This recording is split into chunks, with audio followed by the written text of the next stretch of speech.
Southern fried chicken with a hot honey sauce. Coat all of your chicken legs in my favorite seasoning, Dan-O's Spicy. It's low sodium, you're not gonna over season it.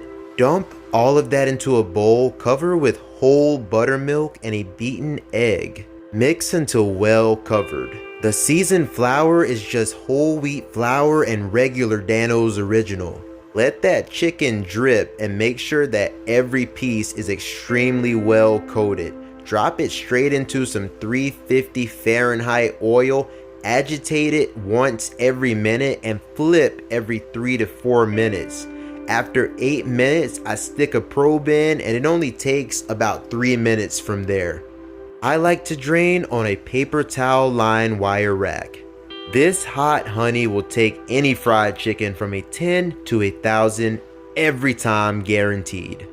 More spicy Dan-O's on top, and this is how to make